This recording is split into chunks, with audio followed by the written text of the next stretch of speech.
They had no Instagram, no TikTok, no trending hashtags, no viral dances, no cancel culture. And still, Sodom and Gomorrah were cancelled. The Bible tells us in Genesis 13:13, "Now the people of Sodom were wicked, great sinners against the Lord." But it doesn't say they were influencers, or content creators, or political commentators. It says they were sinners, unashamed, unbothered, and unwilling to change. They didn't stream their sin. They lived it. They didn't post their rebellion. They normalized it. And that's where the danger begins, when sin becomes a lifestyle, not just a slip. Today, we measure morality by algorithms. If enough people like it, it must be okay. If it gets views, then it must be valid. But Sodom had no likes, no followers, just hearts that had turned completely cold. In Ezekiel 16:49, God defines their downfall clearly. "Now this was the sin of your sister Sodom.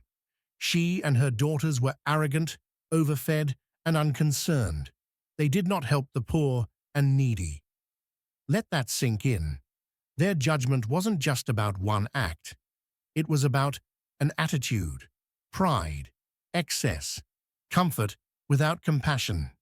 Doesn't that sound like today?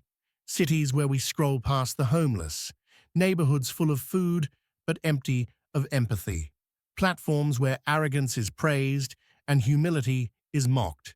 They didn't need Wi-Fi to be wicked. They didn't need filters to look fake. They didn't need followers to fall.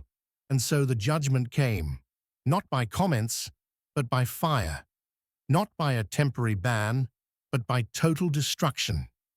Genesis 19:24 says, "Then the Lord rained down burning sulfur on Sodom and Gomorrah from the Lord out of the heavens," a divine shutdown, permanent. No warning tweet, no final notice, just justice. And here we are, thousands of years later. We have more connection than ever, and yet less conviction. More followers, but fewer foundations. We parade what they used to hide. We defend what they never dared. And we say God is love, and yes, He is. But God is also holy. He doesn't just watch sin. He responds to it. The story of Sodom is not just a warning. It's a mirror. Because if Sodom had no Wi-Fi and was still judged, then what of us?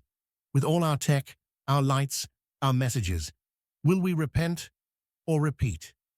Jesus himself said, in Luke 17:28-30, "It was the same in the days of Lot. The day Lot left Sodom, fire and sulfur rained down from heaven and destroyed them all. It will be just like this on the day the Son of Man is revealed." Don't scroll past this.